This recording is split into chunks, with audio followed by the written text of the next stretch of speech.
Je vous salue au nom de Jésus et je salue tous nos frères qui nous suivent de partout dans le monde, sur YouTube et sur Facebook. Soyez les bienvenus à ce live de l'église La Compassion à Kinshasa, RDC, Congo. Iloka makasi.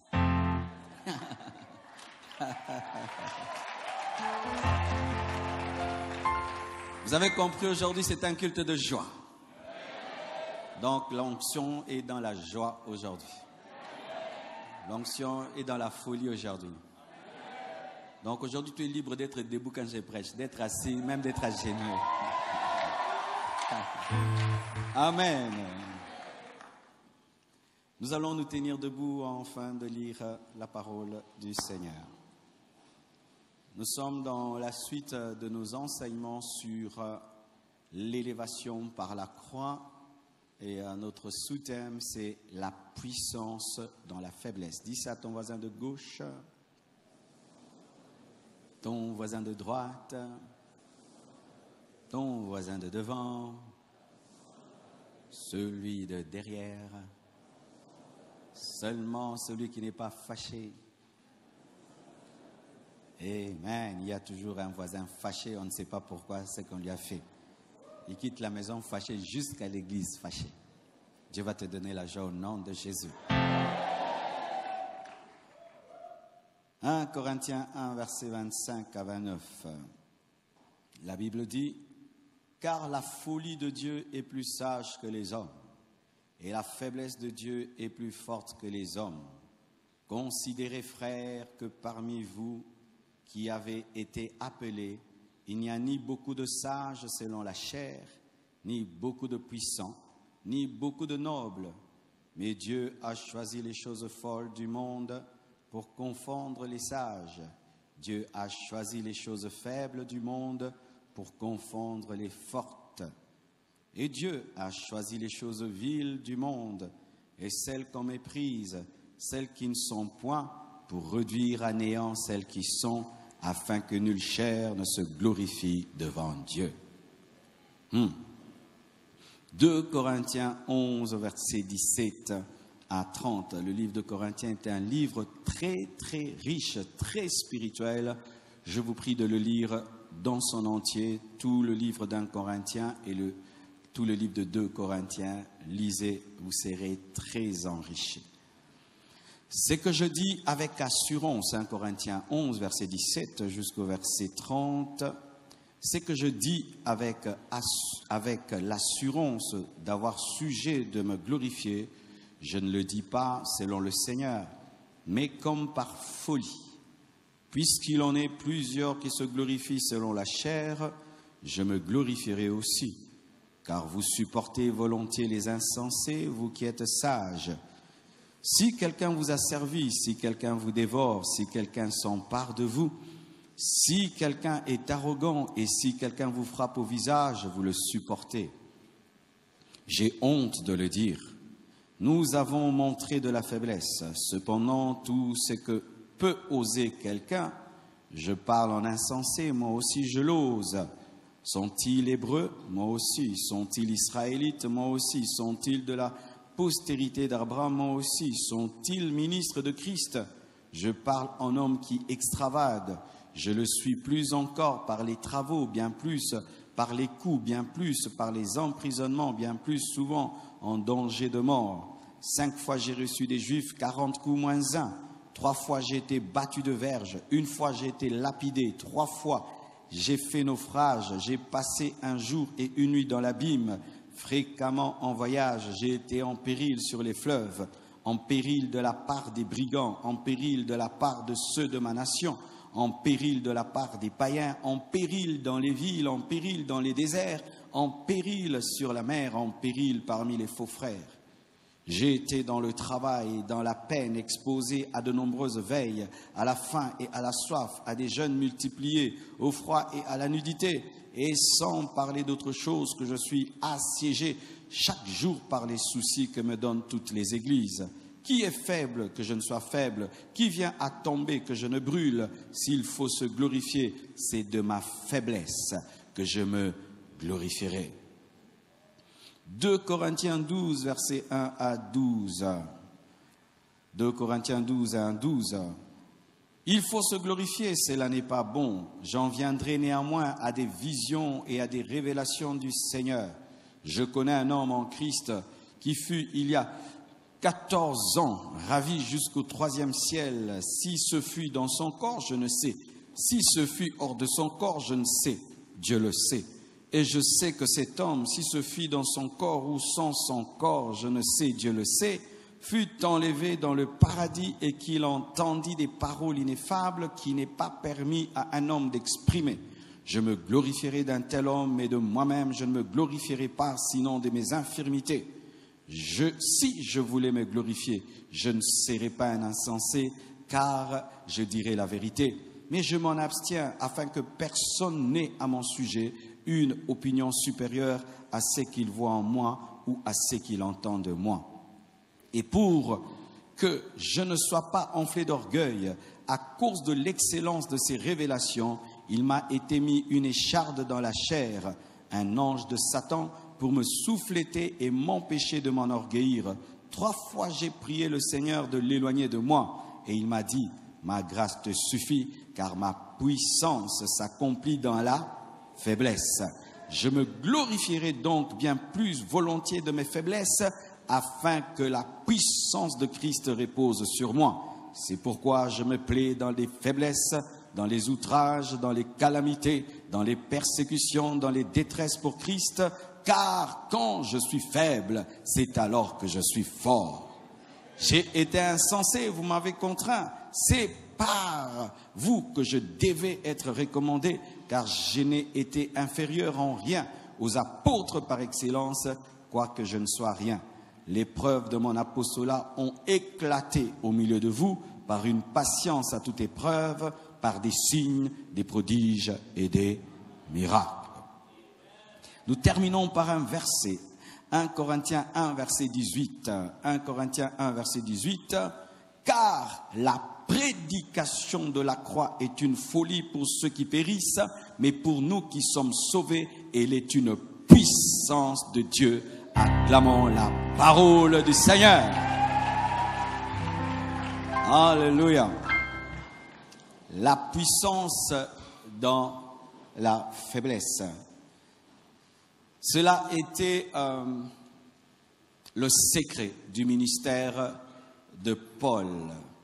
Paul est un homme qui a reçu une grande force intellectuelle et par ses origines, Paul était un érudit.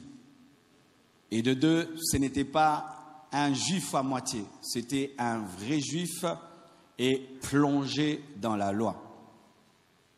Et il avait beaucoup de choses que les autres apôtres n'avaient pas. Mais à cause de son humilité, beaucoup de disciples de Corinthe honoraient plus les autres apôtres que lui. Parce qu'il était très humble, il profitait de son humilité pour l'écraser et ne pas le respecter comme il se devait.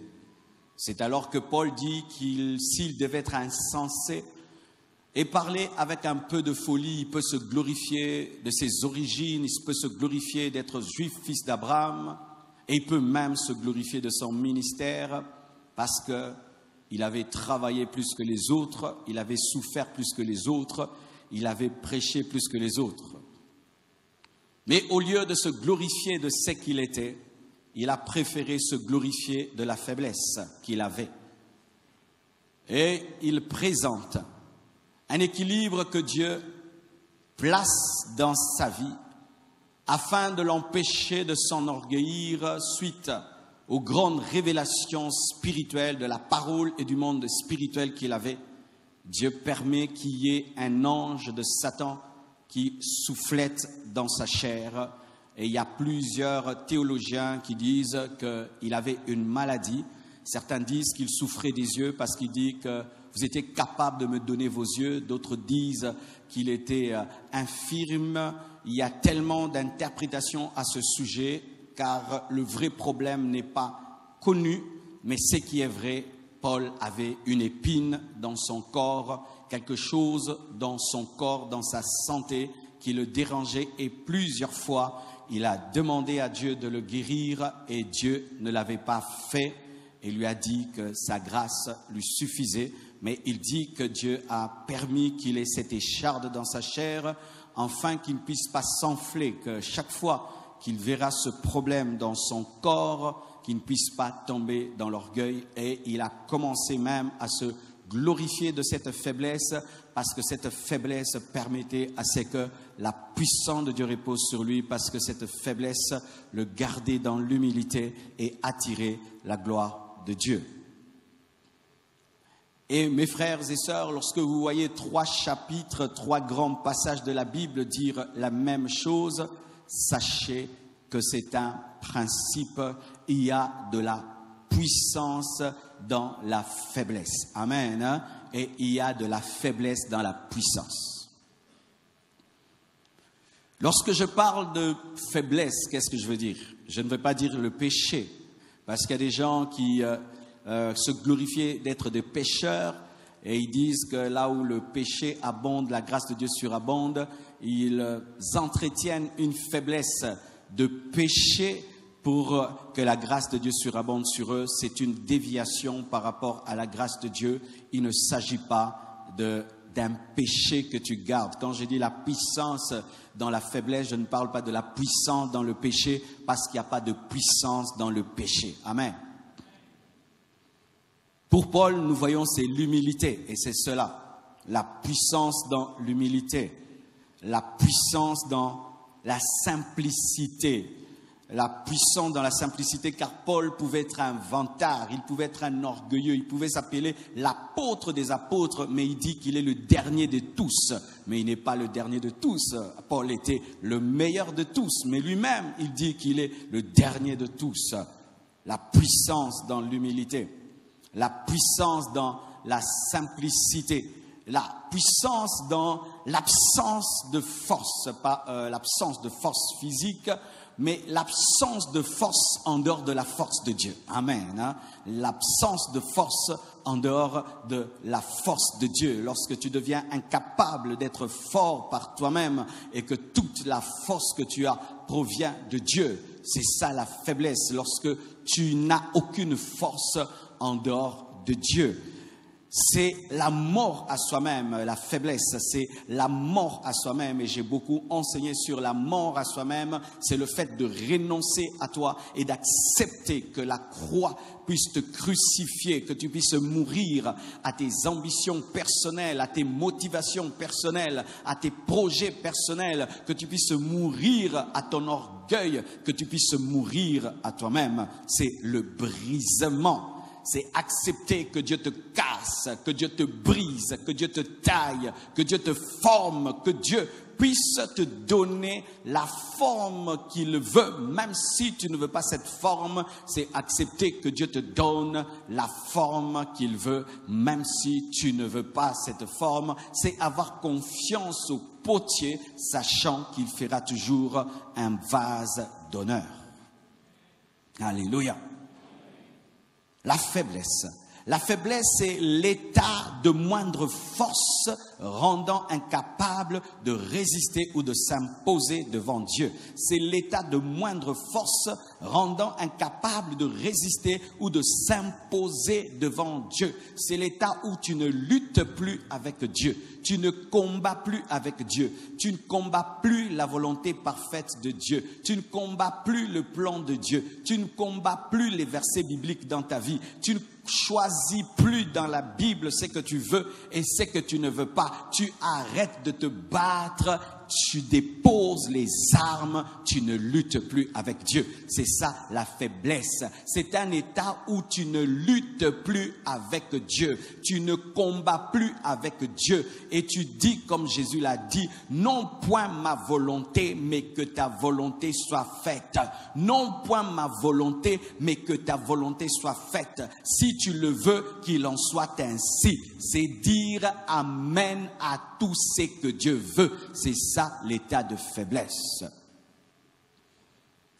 La faiblesse, c'est la vulnérabilité, pas par rapport au péché, pas par rapport aux démons, pas par rapport aux hommes, mais par rapport à l'esprit et par rapport à la parole. C'est l'état d'un homme qui devient sensible à la Bible, sensible au Saint-Esprit. Il devient vulnérable. Lorsque Dieu tire, Dieu l'atteint toujours. Lorsque l'Esprit parle, ça l'atteint toujours. Il est faible devant Dieu. Il ne peut rien refuser à Dieu. Il ne peut rien refuser à Dieu. Même si Dieu lui demande son fils unique, il le donnera. C'est ça, Abraham. C'était un homme vulnérable au point où il ne peut rien refuser à Dieu. L'état que les apôtres avaient atteint, d'être prêts à mourir pour Jésus-Christ. La vulnérabilité face à la parole, où il n'y a plus de carapace quand tu écoutes la parole. Il n'y a plus de bouclier quand tu écoutes la parole. Tu te laisses atteindre à chaque fois que Dieu te parle, que ce soit à l'église, que ce soit dans ta chambre, que ce soit sur vidéo, partout, chaque fois que Dieu tire, ça t'atteint toujours. Tu deviens une cible facile à être touché par la parole. Dieu ne te rate jamais.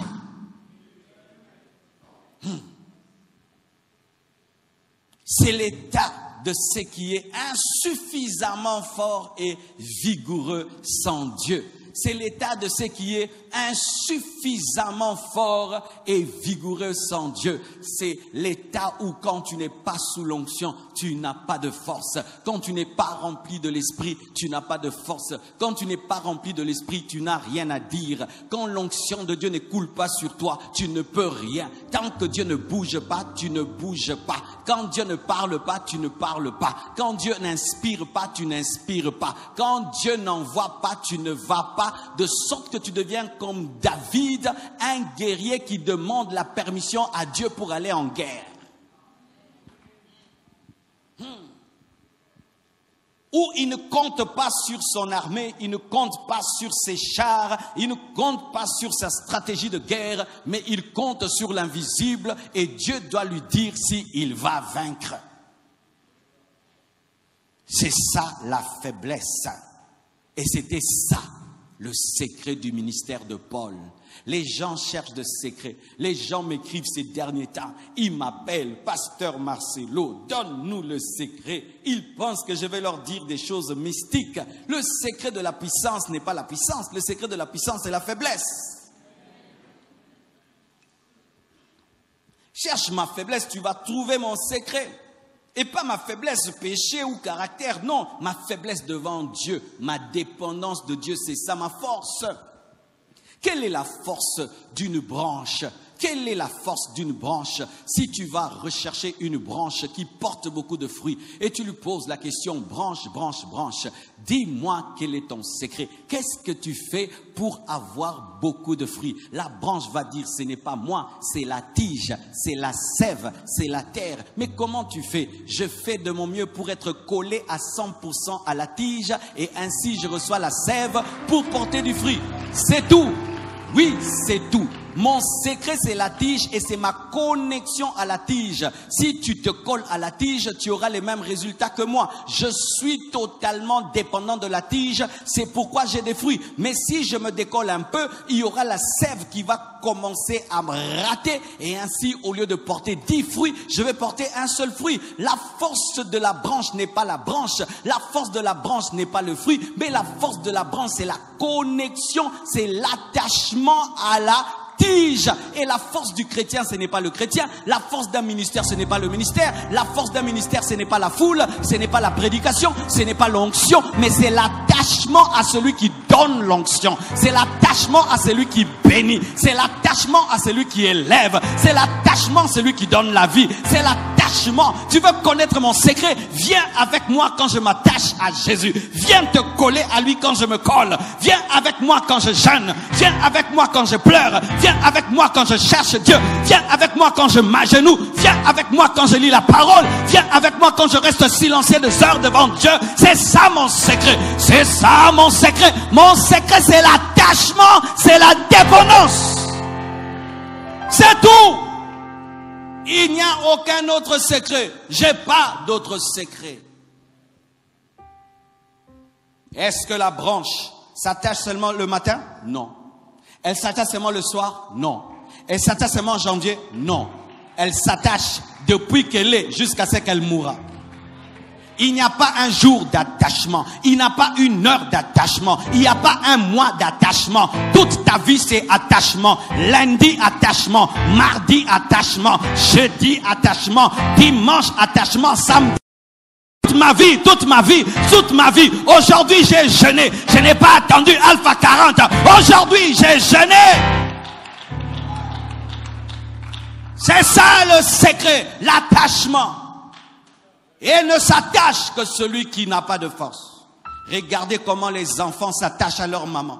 Parce que l'enfant a besoin des pieds de maman pour quitter la maison. Un bébé n'a pas de pieds, même s'il a des pieds. Un bébé, il a des pieds, mais il compte sur les pieds de maman. Si maman ne déplace pas le bébé ne peut rien, mais il a des pieds. Moi aussi, je suis le bébé Marcelo. J'ai des pieds, mais j'ai pas de pieds. J'ai des pieds, mais j'ai des pieds, mais j'ai pas de pieds. J'ai des pieds, mais j'ai pas de pieds. Je ne compte pas sur mes pieds pour atteindre ma destinée, mais je compte sur les pieds de Dieu pour atteindre ma destinée. Je ne compte pas sur ma main pour recevoir les miracles, mais je compte sur la foi et la fidélité de Dieu pour atteindre ma destinée.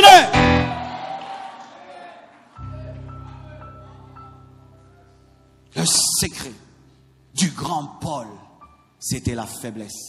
Il paraît que Paul, lorsqu'on lisait ses écrits, c'était rempli d'autorité. C'était un grand Paul. Mais lorsqu'on le voyait physiquement, il était méprisable. Beaucoup de gens en live méprisaient Paul. Et beaucoup de gens dans les écrits tremblaient devant Paul. De sorte qu'il leur disait, je vais venir et je vais voir la puissance des gens qui s'opposent à mon ministère. Car dans sa faiblesse, il avait une patience à toutes épreuves, des signes, des prodiges et des miracles. Et quand vous lisez la parole, vous allez voir que ce principe se retrouve partout. Voyez par exemple, Dieu se plaît toujours à utiliser les choses faibles. Dis à ton voisin de gauche, Dieu se plaît toujours à utiliser les choses faibles. Dis à ton voisin, Dieu se plaît toujours à utiliser les choses faibles. Ton voisin de gauche, ton voisin de droite, ton voisin de devant, ton voisin de derrière. Aujourd'hui, je vais te faire aimer la parole. Alléluia. Regardez, regardez. Il envoie le bec Moïse pour sauver Israël en Égypte au lieu d'envoyer Aaron qui parle parfaitement.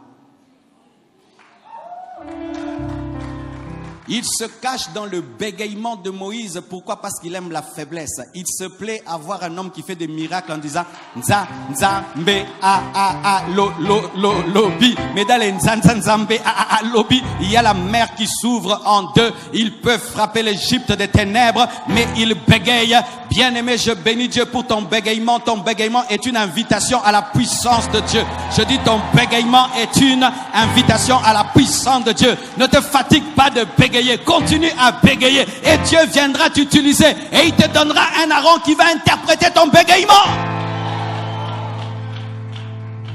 Pourquoi il choisit un bègue? Parce que ce qu'il allait faire était tellement extraordinaire et qu'il avait besoin d'un homme faible qui sera conscient que ce n'est pas lui. Parce que Moïse a divisé en deux la mer Rouge. Il a libéré Israël de la plus grande nation du monde, mais il était incapable de se guérir lui-même du bégaiement. Ainsi, chaque fois qu'il bégayait, il se souvenait que ce n'est pas lui qui a ouvert en deux la mer Rouge. Chaque fois qu'il bégayait, il se souvenait que ce n'est pas lui qui a délivré Israël. Chaque fois qu'il bégayait et qu'il voulait même se glorifier. Dieu lui dit, regarde, tu bégayes. Si tu es Dieu, guéris-toi toi-même. Dieu se plaît à ton bégaiement afin de te rappeler toujours que tu n'es qu'un homme. Tu n'es qu'un homme.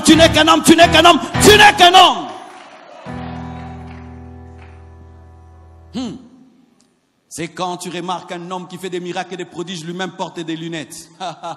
Il ouvre les yeux des aveugles, lui-même porte des lunettes. Je connais un grand homme de Dieu, il prie, les femmes accouchent. Mais lui, jusque-là, il n'a pas encore des enfants. Il ne peut pas devenir orgueilleux parce que chaque fois qu'il voit sa femme stérile, il dit que ce ne sont pas ses mains qui donnent les enfants. Bien-aimés frères et sœurs, j'aimerais te dire que ton bégaiement est une invitation, ce n'est pas un frein. Ton bégaiement est une invitation, ce n'est pas un frein. Parce que ton bégaiement t'a déjà brisé pour que la puissance de Dieu puisse se manifester. C'est pourquoi lorsqu'on vient l'appeler, il dit non, je ne sais pas parler, je ne sais pas parler, je ne sais pas parler. Oui, même si tu ne sais pas parler, le miracle parlera pour toi. Même si tu ne sais pas parler, Aaron parlera pour toi. Dieu mettra à ta place, à côté de toi, des hommes qui vont te compléter afin que tu saches que tu ne peux pas tout. Lorsque même tu feras beaucoup, sache que tu ne peux pas tout. Il y aura toujours quelqu'un qui va te compléter dans le domaine où tu bégayes, afin que toute la gloire revienne à Dieu qui a créé la complémentarité. Il donne à Moïse un bâton de berger au lieu de lui donner une armée pour libérer Israël. Lorsqu'on t'envoie en guerre, mon frère, il faut qu'on te donne des chars de combat. Dieu ne lui donne pas des chars. Dieu ne lui donne même pas des épées. Il lui donne même pas des lances. Il lui donne un bâton. Comment on peut libérer un peuple avec un bâton? Le bâton, c'était l'arme de pointe, l'arme de guerre. Bénis Dieu pour ton bâton, qui n'est pas un char. Bénis Dieu pour ton bâton, qui n'est pas une arme. Pourquoi? Lorsque tu verras des miracles et des prodiges, tu sauras que tu n'as délivré personne. Mais c'est la puissance de Dieu qui a opéré au travers du bâton de berger qui est devenu le bâton de Dieu. C'est seulement le bâton du berger qui devient le bâton de Dieu. Et garde ton bâton du berger. Ne va pas prendre la lance, ne va pas prendre l'épée. Garde cette faiblesse, ce bâton-là. Et c'est ce bâton-là que tu vas élever. Et c'est ce bâton-là qui va ouvrir en deux la mer Rouge. N'attends pas que Dieu puisse te donner des armes pour libérer Israël. Ton bâton deviendra son bâton. Je dis son bâton deviendra son bâton. Ton bâton deviendra son bâton. Oh, je ne sais pas parler français. Prêche en lingala. Utilise ce bâton. Les gens vont se convertir. Alléluia. Tu n'as pas besoin de parler bien français comme le pasteur Marcelo. Si Dieu t'appelle à prêcher aux lingalophones, va prêcher les lingalophones. Prêche dans ta langue avec tes limites de lingala. Et Dieu va t'utiliser dans les signes, les prodiges et les miracles. Car même les gens qui parlent français cherchent quelqu'un qui parle lingala pour les guérir. Hein? Donne-moi la main. Oh, donne-moi la main. Donne-moi la main, je vais te parler. Il y a un jour un frère qui me fait un voice en train de pleurer. Je ne sais pas parler français, mais comment Dieu m'a appelé? Et je ne sais pas parler français. Oh frère, tu penses que Dieu va à l'université pour chercher ses appelés? Oh, tu penses que Dieu va à l'Unikine pour chercher les gens qui distinguent pour les appeler? La Bible dit que la plupart des personnes qui ont été appelées par Jésus-Christ, la plupart étaient des illettrés. C'est écrit dans la parole. Les faibles, mon frère, ma soeur, la plupart des grands pasteurs du Congo, la plupart n'avaient pas beaucoup étudié. Ils ont étudié pendant. Ils ont ajouté pendant. J'en connais beaucoup qui, lorsqu'ils prêchaient dans une phrase, 10 fautes. La Saint-Esprit, la sang, le foie. Mais leur église grandissait, les paralytiques marchaient, les aveugles voyaient, les sourds entendaient. Et aujourd'hui, ils parlent un bon français. Ils ont suivi des cours à la maison. Ils ont suivi des cours à la maison. Certains, quand Dieu les appelle, ce sont des pierres. Et d'autres appellent, ce sont des Paul. Mais il n'y a pas beaucoup de Paul, il y a beaucoup de pierres. Alléluia. Ah oui, je dois dire la vérité, mes frères et sœurs. C'est vrai, nous sommes une église francophone, mais Dieu ne se limite pas aux Français. Dieu ne se limite pas aux Français. Ne rejette pas ton appel à cause des limites de la langue, mais perfectionne ta langue, mais sache déjà qu'avec la langue que tu as, Dieu peut t'utiliser. Dieu peut t'utiliser. Jésus n'a pas prêché en français.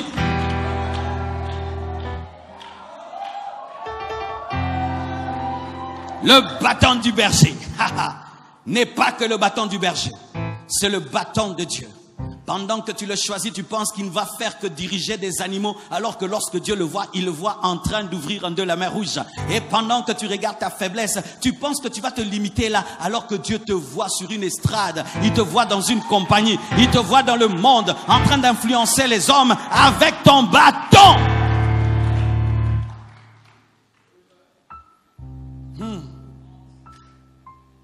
Pour sauver le monde, il passe par une femme. Considérez, mes frères, que la femme est appelée le sexe faible. Et qui a péché en premier? La femme. Et Jésus ne s'appelle jamais la postérité de l'homme, il s'appelle la postérité de la femme. Il passe par celle qui a amené la mort pour donner la vie. Alléluia. Donne-moi la main. Il passe par celle qui a amené la mort pour donner la vie. Il passe par celle qui a amené le péché pour sanctifier du péché. Il passe par celle qui était faible pour donner la force. Et il ne s'est jamais appelé la postérité de l'homme. Il s'appelle la postérité de la femme. S'il est appelé le fils de l'homme, c'est parce qu'il est la postérité de la femme. Parce que l'homme n'a pas participé pour sa naissance. Il passe par le côté pété-pété. Le côté pété-pété. Le côté pété-pété. Le côté pété-pété. Pourquoi il passe par le côté pété-pété? Parce que dans la guerre, on n'utilise jamais le côté pété-pété. Mais il passe par la faiblesse pour dire qu'il est tellement fort qu'il utilise la faiblesse. C'est comme si je peux te taper avec ma main droite. Ma main droite est la plus forte. Et je te dis, toi, je ne te tape pas avec la main droite. Tu es trop petit pour que je me batte avec ta main droite. Je vais utiliser ma main gauche. Et Dieu, pour vaincre le diable, n'a pas utilisé la main droite. Il a utilisé le côté pété-pété.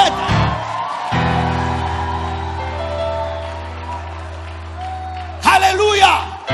Marie n'était pas un homme, Marie était une femme. Et la femme a payé sa dette. Les femmes ont déjà payé leur dette. Maman, bon fouta déjà nyongo, bon bote la biso, Yesu. Arrêtez de condamner les femmes. Elles ont déjà payé leur dette. Elles ont amené le péché. Elles ont aussi amené le Messie. Maman, chaque fois qu'on va te dire, ne prêche pas parce que tu es une femme, réponds, ton bote la bino, Yesu, boti kabiso, kimia.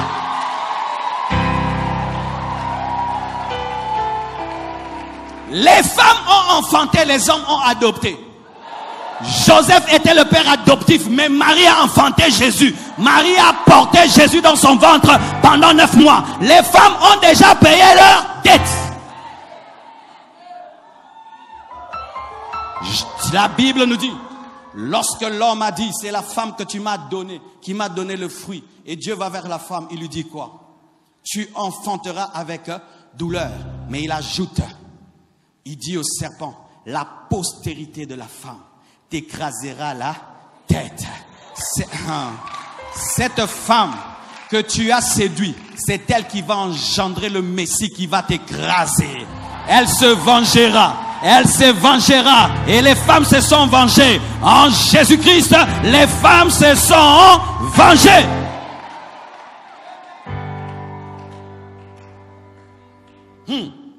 Donne-moi la main que je continue. Écoutez mes frères et sœurs. Pour sauver le monde, il prend la forme d'un homme faible, fils d'un charpentier. Il apparaît comme une faible plante. Jésus-Christ n'est pas venu comme un roi. Il est venu comme le fils d'un charpentier. Et il n'est pas né dans un palais. Il est né dans une étable. Afin de prophétiser par sa naissance comment il allait finir. Parce qu'il est né parmi les animaux qu'on sacrifie pour dire que je serai sacrifié. Pendant que les animaux criaient, mais lui disait, moi aussi je mourrai. Sa naissance était prophétique.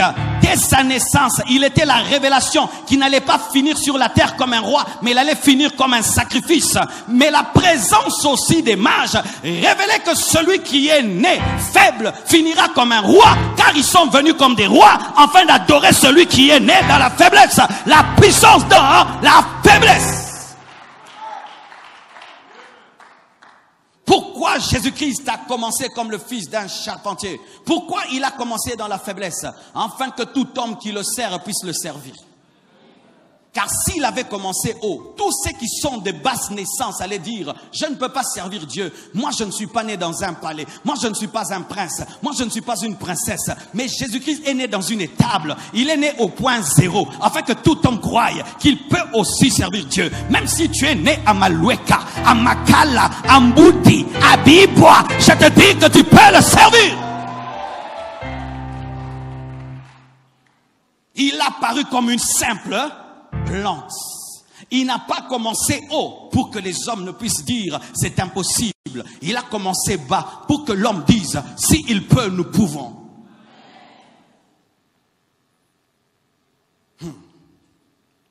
Pour naître, il naît dans une étable parmi les animaux. Et écoutez encore ceci, mes frères et sœurs. Parmi les premiers disciples de Jésus-Christ, il y avait plus d'analphabètes que de lettrés. Celui qui prêche le jour de la Pentecôte était un ex-pêcheur de poissons qui devient professionnel à pêche des hommes. Un homme qui l'avait renié 3 fois est celui qui est sorti de la chambre haute pour prêcher. J'aimerais dire à tous les hommes qui ont connu des moments de faiblesse, tu as connu des moments de péché, tu as connu des moments de chute. Tant que tu n'es pas mort, ce n'est pas fini avec toi.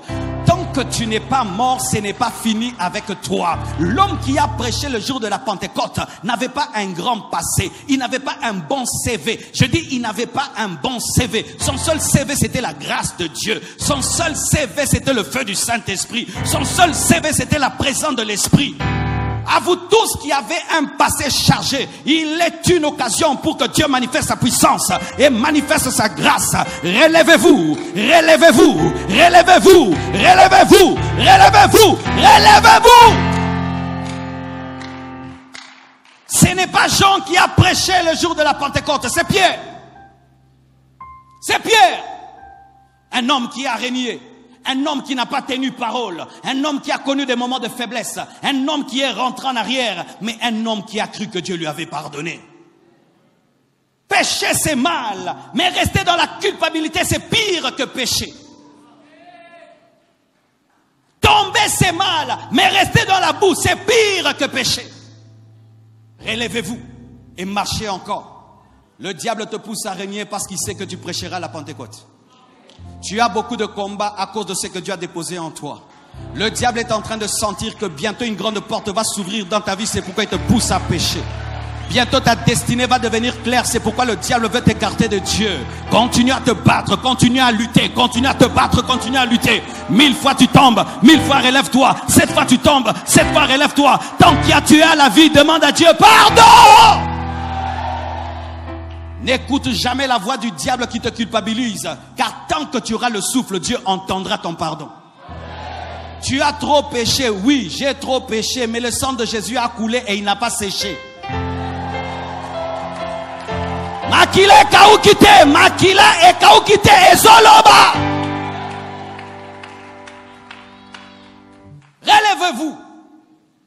La Pentecôte était déclenchée par des personnes faibles. Par des personnes qui avaient peur, des personnes qui avaient renié, des personnes qui s'étaient détournées de leur Seigneur parce qu'elles avaient peur. Mais ces personnes, dans leur faiblesse, sont venues comme des bois morts et se sont présentées devant le feu et le feu les a brûlés. Dieu ne cherche pas des hommes parfaits. Dieu cherche des personnes disponibles. Dieu ne cherche pas des personnes parfaites. Dieu cherche des personnes qui croient que Dieu peut les rendre parfaites. Parce qu'aucun de nous n'est assez parfait pour que Dieu l'utilise. Aucun d'entre nous, je dis aucun d'entre nous. Si c'était sur base de la perfection, le feu du Saint-Esprit n'allait tomber sur aucun d'eux. Tous étaient indignes d'être embrasés, mais tous étaient disponibles. Je ne viendrai plus à l'église, j'ai péché. Je ne viendrai plus à l'église, j'ai péché. Mon frère, ce n'est pas la voix de l'esprit qui te parle. Ça, c'est la voix du diable. Reste dans le jardin, même si tu as péché, il viendra te couvrir de peau. Même si tu fais le mal, reviens toujours dans la présence de Dieu. Même s'il y a gogola ou bomoté. Alléluia. C'est pourquoi lorsque David a fait le dénombrement et que Dieu lui a dit, je vais envoyer la peste, je vais envoyer la mort et moi je vais faire ceci. Il a dit, je choisis ton ange, que ton ange me frappe parce que je sais que tu m'aimes. En dernière minute, tu me pardonneras. Je préfère tomber dans les mains de Dieu que de tomber dans les mains des hommes. Mon frère, viens toujours dans les mains de Dieu. Quand tu pêches, il ne te détruira pas. Pourquoi? Il finira par voir son fils en toi. Et il s'arrêtera.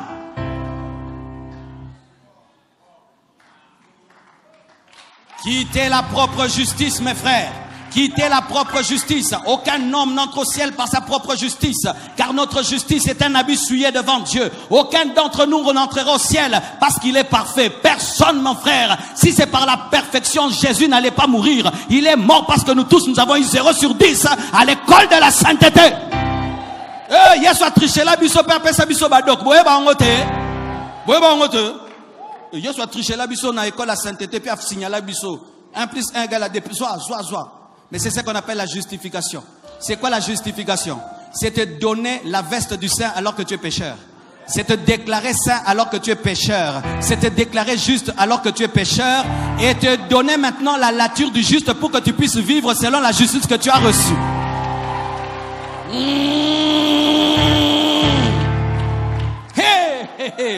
Esaïe a cherché ces choses, il ne les a pas eues. Abraham a cherché ces choses, il n'a pas eu. Moïse a cherché ces choses, il n'a pas eu. Mais cela nous a été donné par la grâce au moyen du sang de Jésus-Christ. Nous sommes justifiés par la foi.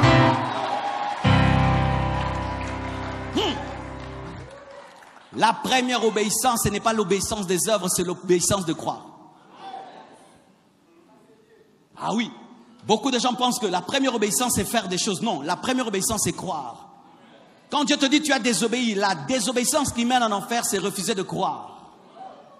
Dans l'Ancien Testament, on faisait des œuvres et personne n'était sauvé. Et Dieu a trouvé que l'examen était trop difficile.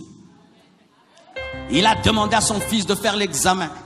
Et il a réussi à 100% car il a dit tout est accompli. Et alors qu'il est mort, il a pris la feuille des examens, il l'a jetée. Et il nous a dit, regardez, croyez seulement. Et vous aurez un transfert de mon 10 sur 10. C'est pourquoi quand Dieu te regarde, il ne te cherche pas en toi. Il cherche ton fils Jésus-Christ en toi. Et si tu as cru en Jésus, ce qui est donné à Jésus t'est imputé. Imputé. Hey, c'est ça le salut par la foi. Sans cela, personne n'est sauvé. Dieu a donné le salut dans la faiblesse de la foi. Tu crois, tu es sauvé. C'est pourquoi les musulmans n'arrivent pas à être sauvés. Parce que c'est trop facile. Les musulmans, ils disent quoi? Votre doctrine est faible. Vous êtes là des paresseux. Vous croyez seulement au sacrifice de l'autre pour aller au ciel. Vous êtes des paresseux. Nous, nous mourrons nous-mêmes. Nous nous explosons nous-mêmes pour aller au paradis. Continuez à vous exploser. Vous exploserez. Moi, je n'exploserai pas. Je crois à celui qui a déjà fait l'explosion pour moi. Alléluia! La puissance dans la faiblesse. La folie de l'évangile. Qu'un homme peut être sauvé ici alors qu'il n'était pas là. Que tu peux bénéficier d'une œuvre qui a déjà eu lieu alors que tu n'étais pas là. Tu ne l'avais même pas vu. Tu n'as même pas entendu. Tu as seulement lu. Et c'est transféré. Transféré. Transféré par la foi. Si on te transfère des milliards qui ont existé il y a 2000 ans, ça change ton présent. Mais tu dois d'abord croire que c'est possible. Une fois que tu crois, maintenant il y a quelque chose qui t'arrive. La vie de Dieu, qu'on appelle la vie Zoé. Elle vient en toi. Tu commences à dominer l'impudicité.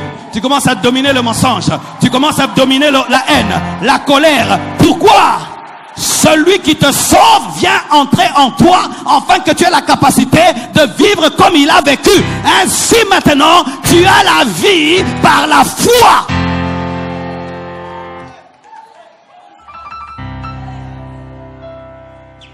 Oh. Dis à ton voisin, est-ce que tu comprends quelque chose? Il a attendu qu'Abraham ait 100 ans pour lui donner Isaac.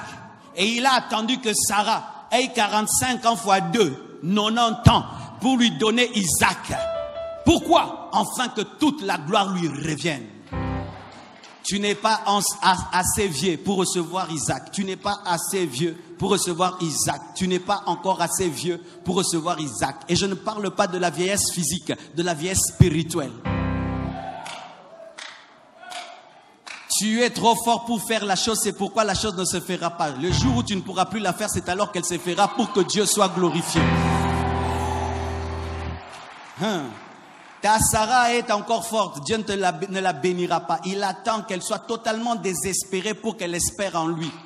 Il attend qu'elle ne croie plus en toi pour qu'elle croie en lui. Il attend qu'elle dise, cet homme ne peut rien me donner pour qu'elle puisse regarder à Dieu. Il attend que tu regardes Sarah, que tu dises, elle n'a plus de matrice féconde pour que tu saches que Dieu crée la matrice et peut lui donner encore une autre matrice. Et que lorsque Dieu te donnera Isaac, tu puisses le donner parce que tu sais que cet enfant est un miracle. Si Isaac était né à 40 ans, je vous dis, Abraham n'allait pas le donner, il a dit, c'est ma force. Mais il a donné facilement parce qu'il savait que ce n'était pas sa force. La patience de Dieu par rapport à ton brisement te prépare à l'épreuve. La patience de Dieu par rapport à ton brisement te prépare à donner ce qu'il te demandera. Et ainsi, Dieu t'amène à un niveau de totale dépendance pour que quand il te donnera, tu puisses redonner, afin qu'il te redonne. Car quand Dieu demande Isaac, il ne va pas le prendre, il teste son cœur. Mais si tu ne donnes pas, il le prendra. Mais si tu le donnes, il ne le prendra pas. Car en soi, il veut te prendre, il ne veut pas prendre Isaac. Lorsque Dieu demande Isaac, il ne demande pas Isaac, il demande Abraham. Mais comme maintenant Abraham est en train d'Isaac, il doit donner Isaac pour sortir d'Isaac. Abraham avait tellement aimé Isaac qu'il était devenu Isaac. Et Dieu était venu mettre une mise à jour de la consécration d'Abraham. Et ainsi quand Abraham a donné Isaac, ce n'était pas Isaac qu'il avait donné, il s'était encore donné à Dieu. Et Dieu lui dit, ne le tue pas parce que tu t'es donné. J'avais besoin de toi, j'avais pas besoin d'Isaac. Donne-moi la main. On dit que Jésus-Christ était mort. Mais est-ce qu'un mort va prêcher?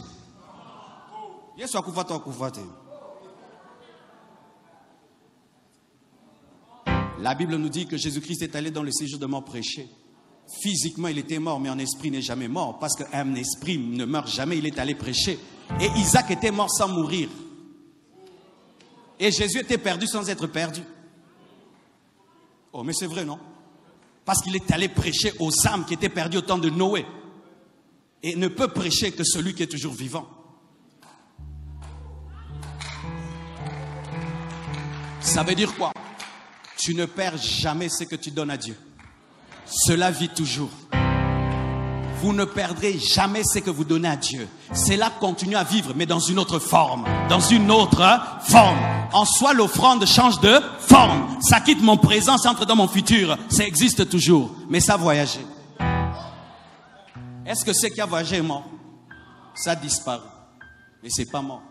Disparaître et mourir sont deux choses différentes. Celui qui a quitté votre famille, qui est aux États-Unis, tu ne le vois pas, mais est-ce qu'il est mort? Est-ce que tu fais un deuil? Mais tu le vois. Mais fais un deuil parce que tu ne le vois pas.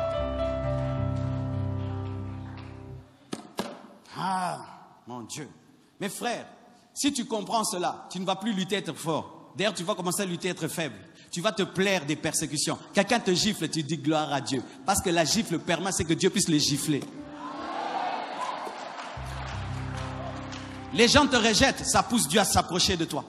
Les gens s'abandonnent, ça pousse Samuel à venir te chercher alors que tu paies les brebis de ton père. Les gens te rejettent, ça te permet à faire des entraînements avec des ours et des lions. Parce qu'on ne fait pas de tels entraînements en public. Et celui qui a beaucoup d'amis n'a pas le temps de lutter avec les ours et les lions. Donc tu as besoin qu'on te rejette pour faire les entraînements de ta destinée. Parce que toi, tu as une destinée supérieure aux gens qui te rejettent.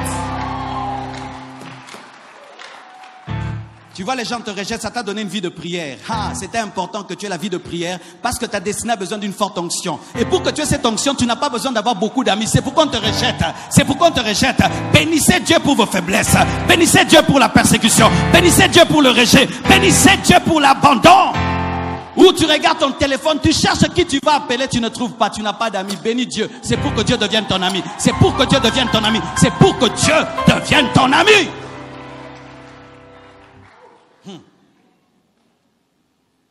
Il a refusé que Gédéon aille à la guerre avec 32 000 militaires, avec 10 000 militaires. Il ne l'a laissé qu'aller avec 300. Pourquoi? Afin que toute la gloire lui revienne.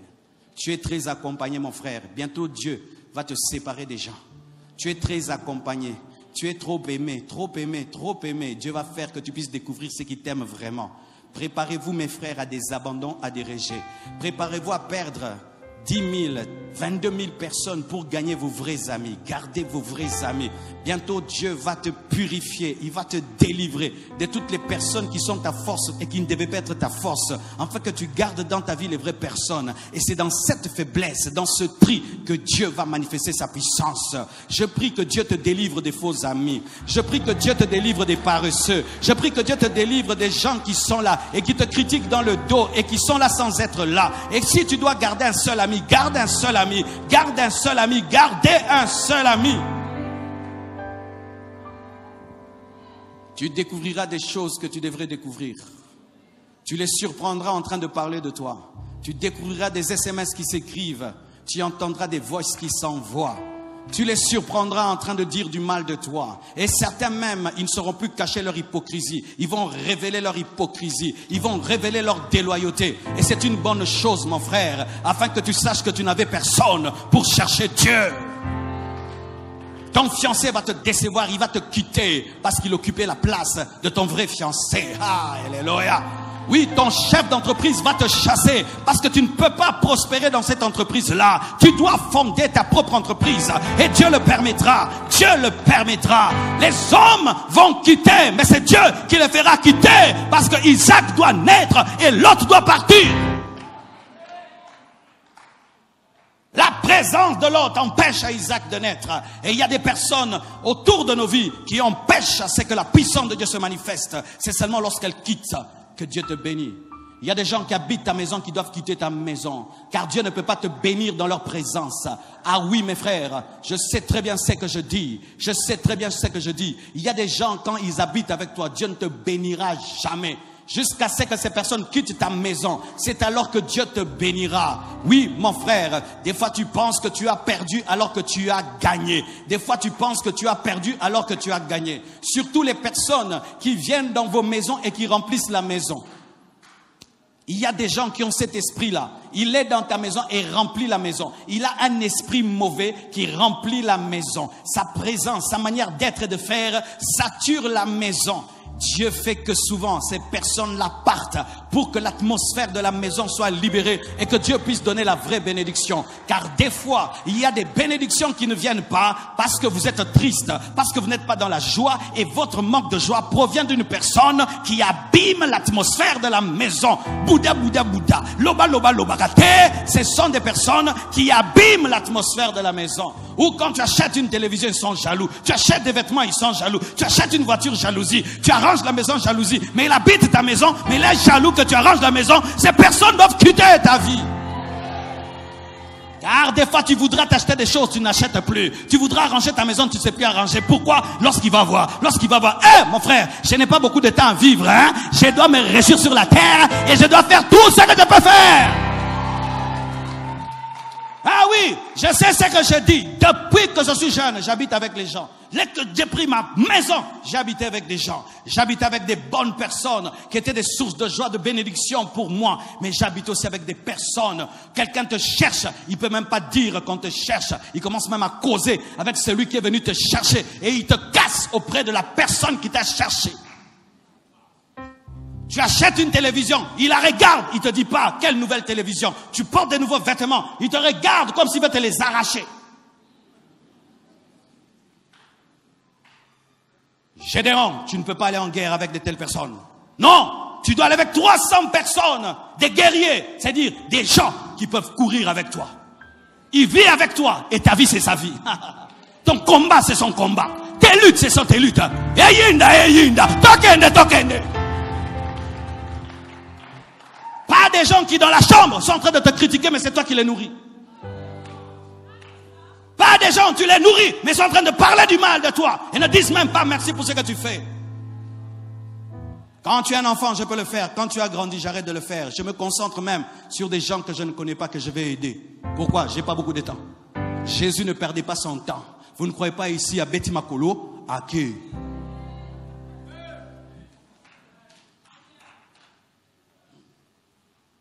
La personne principale dans ta vie pourra te quitter aussi et t'abandonner. Quelqu'un qui t'a soutenu toute ta vie, Dieu peut faire que cette personne parte parce qu'elle est devenue pour toi un Dieu. Et Dieu peut faire que cette personne parte. Mais sache ceci, tant que Dieu est là, rien n'est parti. Tant que Dieu est là, rien n'est parti. Car même celui qui t'aidait au commencement n'avait rien.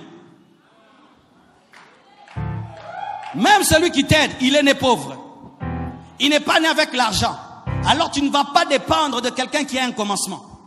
Dépends de celui qui n'a ni commencement ni fin. Alléluia. Tu n'iras pas avec ce nombre parce que tu es trop fort avec ce nombre. Et écoutez ceci, mes frères et sœurs. Pour repousser le Jourdain, Dieu a demandé à Josué et aux sacrificateurs de porter l'arche. Et l'arche a fait reculer la mer, le Jourdain. Tu t'imagines, tu mets une boîte sur tes épaules Tu avances, l'eau recule. Tu avances, l'eau recule. Tu avances, l'eau recule.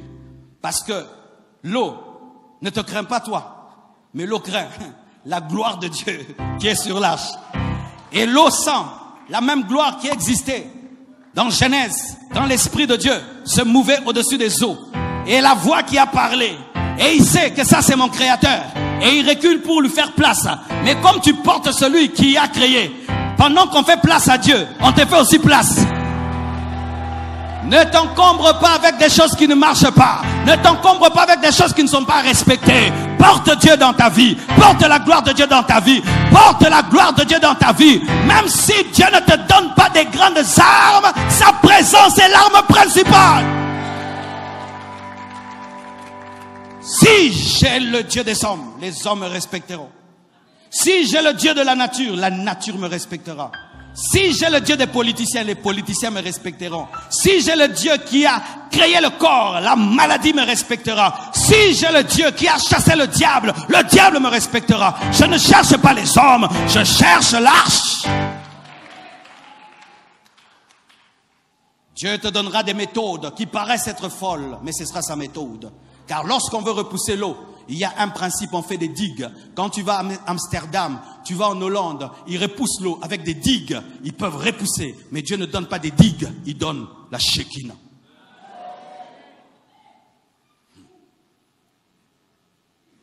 Alléluia. Pour diviser le Jourdain, Élie a utilisé un vieux manteau. Un vieux manteau, mon frère. Au lieu d'utiliser des principes d'architecture et repousser l'eau, non. Il prend un vieux manteau, il frappe dans l'eau. Libomate. Mes frères et sœurs, la folie appartient toujours à la faiblesse, car les fous sont des faibles. Dieu te demandera des fois de frapper le Jourdain avec un manteau. Et tu verras des miracles que même l'architecture ne peut pas donner. L'onction fait la différence. L'onction fait la différence. Et la vieille onction, c'est-à-dire une onction qui est demeurée dans ta vie des années et des années, des années. C'était un vieux manteau. Conservez le vieux manteau. Ayez un vieux manteau.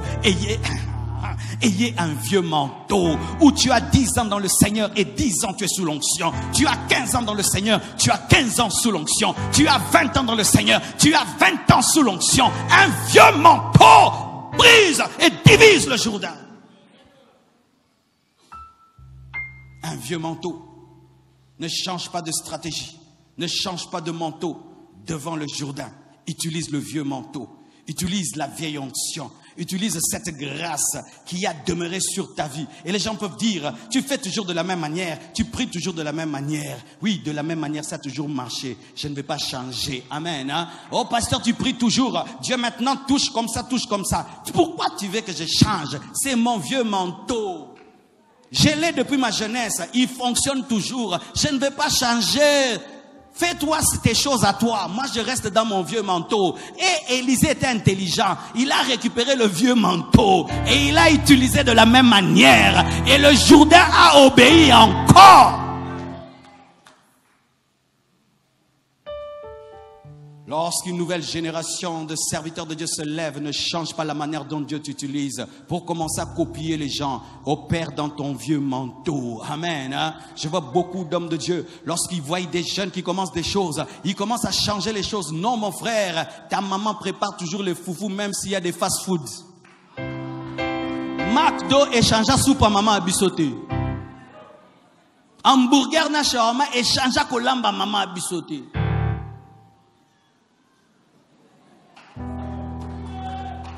Parce qu'il y aura toujours des gens qui vont dire, j'aime pas les frites, j'aime pas les makemba, moi je veux le foufou et le pondou. Qui sont là? Qui aiment ça? Malgré les shawarma, malgré les hamburgers, malgré ça, tu aimes ça? Donc il y a des gens qui vont consommer mon ministère. Malgré les nouvelles choses qui viennent, il y a des gens qui vont manger mon pondou et mon foufou. Je ne changerai pas de manteau. Alléluia. Si tu crois cela, tiens-toi debout, dis gloire au Seigneur. Gloire au Seigneur. Je ne changerai pas de manteau. Je ne changerai pas de manteau. Je ne changerai pas de manteau. Je ne changerai pas de manteau. Alléluia. Il aime choisir le dernier que le premier. Il aime choisir les cadets que les aînés. Il choisit Abel à la place de Caïn. Il choisit Jacob à la place d'Ésaü. Il choisit Ephraïm à la place de Manassé. Il choisit Joseph à la place de Ruben. Pourquoi? Il engendre la génération X. Il prend la main droite, il met sur Ephraïm, la main gauche, il met sur Manassé, alors qu'Ephraïm est le cadet et Manassé est l'aîné, mais il fait la génération. Et X, c'est comme la croix. Il était en train de prophétiser que Jésus-Christ allait venir, il allait mourir et il allait donner la transformation. Alléluia! Alléluia! Alléluia! Oh! Gloire à Dieu! Vous comprenez la dimension prophétique de Jacob? Hey. Joseph. Il amène ses deux enfants. Papa bénis-les. Il voit la main droite. Hey. Déviée sur le cadet Ephraïm. La main gauche. Il dit, non papa, pas comme ça. Mets la main droite sur l'aîné et la main gauche sur le cadet. Il dit, moi-même petit, je sais ce que j'ai fait. Et d'ailleurs toi-même, n'as-tu pas pris la place de Ruben?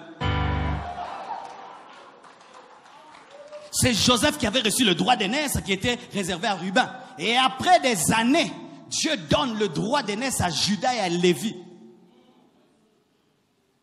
Quand il vient dans la famille d'Adam, il choisit qui? Abel. Il vient dans la famille d'Isaac, il choisit qui? Jacob. Il vient dans la famille de Jacob, il choisit qui? Joseph. Il vient dans la famille de Joseph, il choisit qui? Ephraïm. Les derniers seront les premiers. Les premiers seront les derniers. Israël a reçu la loi, les nations ont reçu la grâce. Et c'est nous qui allons leur apporter la grâce. Les premiers seront les derniers seront les premiers. Le ministère de Christ a commencé en Israël, mais là-bas il y a l'incrédulité. Mais nous qui sommes aux extrémités de la terre, nous avons une plus grande révélation que là où ça a commencé. Les premiers seront les derniers seront les premiers. C'est pourquoi vous remarquez, les enfants d'aujourd'hui, ils ont une intelligence supérieure à nous, vrai ou faux? Ce sont les nouveaux Mac dédiés, les nouveaux Android divins. Et vous remarquez les nouveaux convertis d'aujourd'hui, ils ont une connaissance très rapide, n'est-ce pas? Pourquoi? Dieu est pressé. Dieu est pressé. Mon frère, que personne ne puisse te complexer. Tu es un nouveau converti, tu es nouveau dans le ministère. Dieu est... La Bible dit, rachetez les temps car les jours sont très proches. Les jours sont mauvais. Et qui le sait davantage, c'est Dieu lui-même.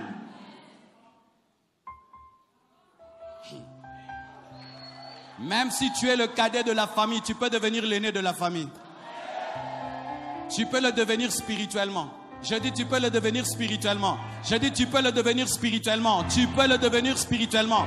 Et tu peux te convertir après moi, mais Dieu t'utilise plus que moi. Paul est venu après les autres apôtres, mais Dieu l'utilisait plus que les autres apôtres. Dieu l'a utilisé plus que les autres apôtres. Et tu peux venir aujourd'hui dans cette église et dans les années qui viennent, c'est toi qui deviens mon principal assistant, mon principal assistant. Ça devient toi. Toi qui es venu seulement aujourd'hui. Souvent, les gens qui viennent après, ils sont des fois complexés.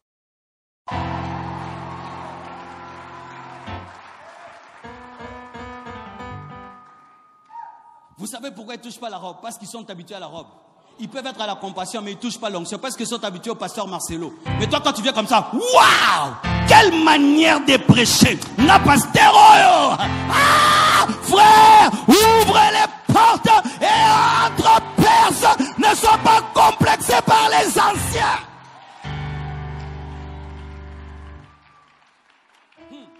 Car la foule est nombreuse, mais les révélés sont peu nombreux. Tous les nouveaux, j'aimerais vous dire, ne soyez pas impressionnés par cette foule. Beaucoup de gens sont des fanatiques. Mais peu sont des disciples parce qu'ils ne pratiquent pas mes messages. Mais si toi tu pratiques mon message, mon frère, Dieu va t'élever. Tu vas te retrouver à côté de moi. Dieu va t'élever. Dieu va t'élever. Nous sommes nombreux et peu nombreux. Nous sommes nombreux et peu nombreux. La femme pécheresse est venue en dernier dans la fête de Joseph, de Simon. Mais c'est elle qui a corrigé l'adoration. Mais elle est venue dernière et elle a corrigé l'adoration. Regardez ce frère qui est venu le dernier. Il est au premier culte, il est au deuxième, au troisième culte. Il est tout le temps mercredi, vendredi. Ce frère ne manque jamais l'église. Vous savez ça? Il ne manque jamais. Mais il est parmi ceux qui viennent d'entrer. Mais lui ne tient même pas compte d'être dans une chorale. Il n'est dans aucune chorale. Il est dans toutes les chorales. Dans toutes les chorales. Lui, ce n'est pas un choriste du mercredi ni du vendredi. Je sais toujours qu'il sera là. S'il n'est pas là, il a voyagé. Mais s'il est là, Kinshasa, il est là. Frère, au monde, on percé déjà. Na salle lié parenthèse, Nali. Touche ton voisin, dis-lui perce, perce, perce, perce. Même si tu es nouveau, même si tu es nouveau, même si tu es nouveau, tu as de la place.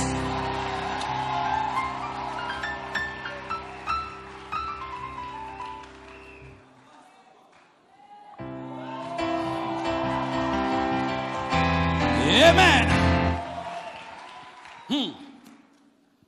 Pour donner à Jacob la victoire sur Ésaü, qu'est-ce qu'il fait? Il lui brise la hanche. C'est en boitant qu'il a vaincu celui qui marchait. Quand il marchait, il reculait. Quand il boitait, il avançait. Quand Jacob marchait bien, il reculait devant Ésaü. Mais quand il a commencé, Ésaü avance. Lui aussi, il avance. Quand il marchait, il s'appelait Jacob. Et il reculait. Mais quand il boitait, il s'appelait Israël. Et il avançait. Quand il marchait, il n'avait pas de joie et de paix. De sorte qu'il demandait la bénédiction. Mais quand il boitait, il pouvait même dire, je te rends ce que j'ai pris. Dieu se cachait. Il se cachait dans son hanche qui était brisée. Parce qu'il y a un principe. Lorsque tu brises la hanche d'un berger, tu deviens son responsable. Dieu, en brisant Jacob, est devenu responsable de sa vie. Parce que le berger a besoin de sa hanche pour diriger les troupeaux, pour courir derrière les troupeaux. Mais Dieu le brise pour lui dire, je deviens ton responsable. C'est moi maintenant qui vais paître ton troupeau. Comme tu deviens faible, je deviens ta force. Mais avant, tu étais ta propre force. C'est pourquoi tu as volé la bénédiction. Tu as volé les droits d'aînesse. Tu as volé, mais tu n'as pas la paix. Maintenant, laisse-moi te briser pour te porter. Et quand Dieu a commencé à le porter, il n'avait plus peur. Parce qu'il savait que Dieu le précédait devant Ésaü. Et Ésaü n'allait pas le tuer. Quand tu es Jacob, Ésaü va te tuer. Mais quand tu es Israël, il ne peut pas te tuer parce qu'il ne peut pas tuer Dieu. Quand tu es le voleur, Ésaü va te juger. Mais quand tu es prince avec Dieu, Ésaü ne peut te faire, ne peut te toucher, parce qu'on ne touche pas au prince de Dieu. Mais c'est là où? Dans la présence de Dieu, où il a reconnu qu'il était voleur. Quel est ton nom? Mouyibi. As-tu déjà reconnu ton nom spirituel devant Dieu? Où Dieu te dit, qui es-tu? Voleur, menteur, tricheur. Tu dis que tu es tricheur. Je suis tricheur. Je suis tricheur. Je suis tricheur, mais je suis fatigué de tricher à l'école. J'ai des faux diplômes, des fausses licences. Mais aujourd'hui, je ne veux plus tricher.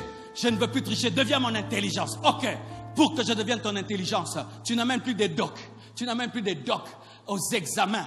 Et tu vas avec moi. Tu étudies et tu pries et tu vas avec moi. Et tu vas. Et Dieu te donne plus que l'intelligence de Salomon.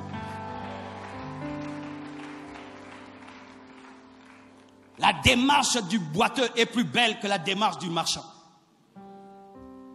Un homme brisé est beau. Spirituellement, il est beau. Quand tu vois un homme riche qui est humble, c'est beau. Tu vois une belle femme qui est humble, c'est beau. Tu vois un beau garçon simple, c'est beau. Tu vois un homme que Dieu utilise, mais simple, c'est beau. Le brisement rend beau. Mais le manque de brisement rend laid. Mais aux yeux des hommes, c'est beau. L'orgueil est une bonne chose. La suffisance est une bonne chose. La démarche de Jacob est bonne pour le monde, mais elle est mauvaise pour Dieu. Mais le boitement, alléluia, d'Israël, c'est ça la beauté spirituelle. Montre-moi ta démarche. Montre-moi ta hanche. Où Dieu t'a-t-il frappé? Montre-moi ta hanche. Montre-moi les marques de la croix, comme Paul pouvait dire. Présenter ces marques de la croix. Il dit que personne ne me fasse de la peine parce que je porte en moi les marques de Christ. Je vous assure, un homme brisé est élégant spirituellement. Tu sens lui qu'il a tout pour être fier, mais il ne l'est pas. Tu sens avec tout ce que Dieu lui a donné, il ne peut pas t'approcher, mais il t'approche. C'est beau de voir un homme qui est élevé, mais qui reste simple. Tu le vois boiteux, parce que l'ange lui a donné un cacato. Où est la preuve que Dieu t'a touché, mon frère? Où est la preuve? Je vous assure, tous les chrétiens qui ne sont pas brisés sont la preuve que Dieu les a jamais touchés. Oui, mon frère, ton manque de brisement est le signe que Dieu ne t'a jamais touché. Ton orgueil, ta suffisance est la preuve que Dieu ne t'a jamais touché. Le jour que Dieu te touchera, il va te briser et on va entendre car. On va entendre, on va le sentir. Il a changé sa manière de parler. Il a changé sa manière de répondre aux gens. Il a changé sa manière d'être. Il a changé de nom. Il n'est plus le voleur. Il est devenu Israël, le prince avec Dieu. Est-ce que Dieu, dans le secret de ton intimité avec lui, a changé ton identité? Est-ce qu'il a changé ton identité? Est-ce qu'il a changé ton identité? Il y a une sœur qui vient de m'écrire, un voice plutôt, de la Suède. Elle a quitté la Suède, elle est venue ici pendant les 30 matins. Elle vivait dans l'impudicité. Et quand elle écoutait la parole, elle a décidé de rompre avec cet homme. Et elle n'avait plus de travail. On l'avait chassée du travail. Et lorsqu'elle est rentrée, elle a décidé de ne plus vivre dans l'impudicité. Et lorsqu'elle rentre là où elle travaillait, tu sais ce qui est arrivé? La personne qui l'a chassée a oublié pourquoi elle l'avait chassée. Elle a dit, mais toi, pourquoi tu ne travailles plus? Non, elle n'a pas dit pourquoi. Elle a dit, oh, mais je ne venais plus. Oh, il faut que tu reprennes le travail. Et on lui redonne le travail. Et on lui donne, là-bas on donne toujours un code du travail. Tu sais son code c'était quoi? C'était un nom, là j'ai oublié, je crois, Allison. Et puis Alpha 19. Elle dit quoi? Alpha 19. Elle a reçu son miracle. Dans Alpha 19, on lui a donné le code du travail Alpha 19. Lorsqu'elle était Jacob, elle ne travaillait pas. Lorsqu'elle est devenue Israël, elle a commencé à travailler. Où Dieu t'a-t-il rencontré, mon frère? Où tu montres, regardez ce que Dieu m'a fait. Regardez ma hanche. Regardez ma vie. Regardez mon caractère. Regardez ma force. Dieu a pris ma force et il est devenu ma force. Si cela ne t'arrive pas, mon frère, tu es toujours un Jacob et tu reculeras toujours devant Ésaü. Tu reculeras toujours devant les puissants des ténèbres. Tu reculeras toujours devant les démons. Tu reculeras toujours devant le monde. Le monde pourra toujours réclamer en toi ce qui est à lui. Mais le jour que tu deviens Israël, Ésaü n'a plus rien à réclamer en toi. La Bible nous dit que lorsque Jacob a rencontré Ésaü, il a dit, prends tes biens, prends, je te rends. Il a dit, non, garde. Car Dieu m'a béni. Dieu m'a rendu aussi prospère. La colère était partie. Elle avait même refusé les biens de Jacob. Pourquoi? Il était devenu Israël. Vous voulez la puissance? Aimez la faiblesse. Vous voulez qu'Ésaü ne puisse pas vous toucher? Aimez la faiblesse. Soyez transformés. Lorsque une chenille est chenille, on l'attrape facilement. On la mange facilement. Mais lorsque la chenille est transformée dans le cocon qui symbolise la mort, qui symbolise le brisement, et que la chenille devient un papillon, tu oses l'attraper, elle fuit, elle s'envole. Et si tu es très gourmand pour la manger, elle t'empoisonne. Quand quelqu'un devient Israël, tu le touches, Dieu te touche. Quand il est Jacob, tu le touches, Dieu ne te touche pas. Quand tu es une chenille, les démons vont te toucher, les sorciers vont te toucher. Mais quand tu deviens un papillon, un homme brisé et transformé, mon frère, celui qui te touche va rencontrer Dieu. C'est pourquoi la Bible dit, ne touchez pas mes oins. Ne touchez pas mes oins. Tu n'auras même pas besoin de prier. Oh Dieu, juge-moi. Non, lui-même le fera. Même si le papillon ne prie pas, tu le manges, tu meurs. Tu deviens incomestible, immangeable, inconsommable, inlocamable, inenvoûtamable, inarrêtamable, mable. Oh, donne-moi la main! Donne-moi la main! Jésus ressuscité ne meurt plus, il perce les murs et tu perceras. Là où tu étais arrêté, tu ne seras plus arrêté. Ce qui te stoppait ne te stoppera plus. Tu vas devenir un homme esprit. Et quand Jésus-Christ ressuscite, il apparaît à qui en premier lieu? Aux hommes, à la femme, à Marie de Magdala. il vient fermer la parenthèse. Alléluia. Non, Jésus-Christ est merveilleux. Dans Genèse, il a promis à la femme qui sera sa postérité. Et dans Matthieu, il entre dans le ventre de la femme. Mais à la fin de sa vie, il clôture par la femme et il dit à la femme, va dire à mes frères que je suis ressuscité.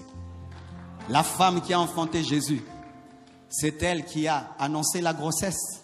C'est elle qui a annoncé la naissance parce qu'elle a dit, Joseph, aïe, aïe, aïe, aïe. Mais c'est encore elle qui a dit aux hommes, il est ressuscité. Oh, ce ne sont pas les hommes qui ont vu en premier le ressuscité. Et ce n'est pas le nom d'un homme qui était cité en premier de la bouche du ressuscité. C'était Marie. Jésus aimait le mot Marie. Marie, c'est le nom de la femme qui l'a porté. Marie, c'est le nom aussi de la femme qui a lavé ses pieds et qui a oint ses cheveux. Marie, c'est là où il allait souvent manger et c'est elle qui l'écoutait. Et Marie encore, c'est une autre Marie qui a vu le ressuscité. Marie, Marie, Marie, Marie. Femme, femme, tu as une grande destinée. Femme, femme, ne laisse pas les prédicateurs maso t'étouffer et te fermer la bouche. Femme, femme, tu as un puissant message. Malgré ta faiblesse, lorsque tu aimes Dieu plus que les hommes. Malgré ta faiblesse, lorsque tu te donnes à Dieu, tu écoutes Dieu plus que les hommes. Malgré ta faiblesse, tu es capable de te donner à Dieu et de ressentir l'esprit lorsque les hommes sont distraits. Malgré ta faiblesse, tu es capable d'être la plus grande intercesseuse de l'église. Malgré ta faiblesse, tu es capable de suivre les âmes plus que les hommes. Malgré ta faiblesse, lorsque tu travailles à côté d'un homme de Dieu, tu as plus de loyauté que les hommes. Malgré ta faiblesse, tu fais une entreprise avec les hommes, avec les femmes. Je te dis, ton entreprise avec les femmes va aller de l'avant plus que l'entreprise des hommes. Les hommes vont faire des rébellions, ils vont voler l'argent. Mais les femmes sont loyales. Les femmes sont loyales. Les femmes sont loyales. Tout homme de Dieu, s'il veut te raconter l'histoire de son ministère, il te parlera d'une femme. Tous les hommes de Dieu. Si il te dit, dis-moi, parle-moi, il va te raconter. Il y a une maman. Il y a une maman. Il y a une maman. Tous les hommes de Dieu le disent. Il y a une maman. Il y a une maman. C'est une femme qui a donné à Élisée une chambre haute. Une femme qui a pu voir que c'était un saint homme de Dieu. C'est une femme, Abigaïl, lorsque son mari a refusé de recevoir David, lui a donné de la nourriture. C'est une femme. Cette église, c'est une femme. Ma mère m'a donné mon premier tapis. Mon premier tapis, c'est ma mère. Elle était la première qui m'a dit que Dieu m'a appelé et qui a cru en moi. La première à qui j'ai révélé le secret que Dieu m'a appelé. Ma mère.